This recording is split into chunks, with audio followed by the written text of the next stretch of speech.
بسم اللہ الرحمن الرحیم نحمده ونصلی ونسلم علی رسولہ الکریم اما بعد۔ رمضان المبارک کا یہ مہینہ الحمدللہ اپنی رحمتوں اور برکتوں کے ساتھ ہماری طرف متوجہ ہے، اور یہ مہینہ اللہ تعالیٰ کا ہم سب مسلمانوں پر، اس پوری امت محمدیہ پر زبردست انعام ہیں۔ اللہ کی بے پناہ رحمتیں اس مہینے میں مومنوں کی طرف متوجہ ہوتی ہیں۔ اللہ تعالیٰ کی بھی کتنی ذرہ نوازی ہے کہ اس ماہ مبارک میں اس نے ہمارے لیے برکتوں اور رحمتوں کو سمیٹنا کتنا آسان کر دیا ہے۔ دن کے روزے رکھنے اپنے فضل سے آسان کیے، رات کی تراویح آسان فرما دی۔ حدیث پاک میں آتا ہے کہ اس ماہ مبارک میں جنت کے دروازے کھول دیے جاتے ہیں، جہنم کے دروازے بند کر دیے جاتے ہیں، اور شیاطین کو بیڑیوں اور زنجیروں میں جکڑ دیا جاتا ہے۔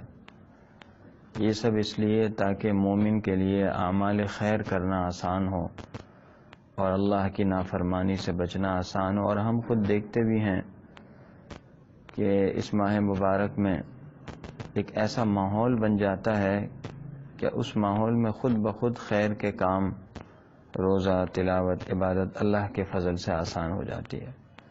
اس لیے اس ماہ مبارک میں جو اچھے جذبات پیدا ہوتے ہیں ہمیں اس کی قدر کرنی چاہیے، اس سے فائدہ اٹھانا چاہیے، اور جہاں جہاں نیک مجالس ہیں، اچھے ماحول قائم ہیں، ان سے جڑ کر ہمیں فائدہ اٹھانا چاہیے۔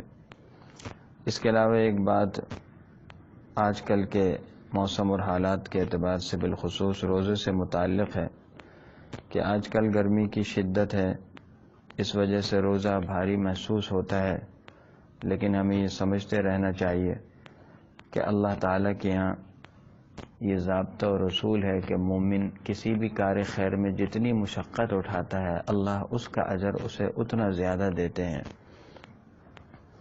خود سے اپنے آپ کو کسی تکلیف میں ڈالنا تو پسندیدہ نہیں ہے۔ کوشش یہ کی جائے کہ جتنا ہو سکے راحت اختیار کریں تاکہ عبادت میں نشاط ہو، اللہ تعالیٰ سے جو تعلق مقصود ہے اس کے اندر قوت ہو۔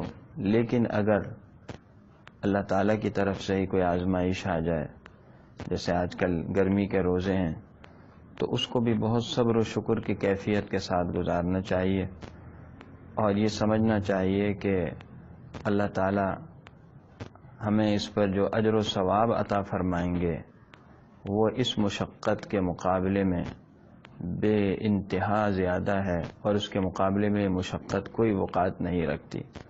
لہٰذا ان دنوں میں خاص طور پر اپنے آپ کو غصے سے اور جھگڑے سے اور ہر ایسے کام سے جس سے روزہ مکروہ ہو جاتا ہے بچانا چاہیے، اور خوشی کے ساتھ، فرحت کے ساتھ کوشش کی جائے کہ ہمارا روزہ گزرے۔ جتنا ہو سکے اپنے آپ کو خود سے مشقت سے بچائیں، لیکن اس کے ساتھ ساتھ اپنے آپ کو اعمال خیر میں لگائے رکھیں۔ تو اللہ تعالیٰ کی ذات سے امید ہے کہ اللہ تعالیٰ ہمیں روزے کی برکات اور اجر و ثواب بھی عطا فرمائیں گے، اور اس کے علاوہ یہ ماہ مبارک کا ایک ایک لمحہ بہت قیمتی ہے، اس لیے اس میں جتنا ہو سکے ہم اس لمحے سے، ایک ایک لمحے سے فائدہ اٹھائیں اور اس میں اعمال خیر کا اہتمام کریں۔ اللہ تعالی ہم سب کو عمل کی توفیق عطا فرمائیں۔ وآخر دعوانا الحمدللہ رب العالمین۔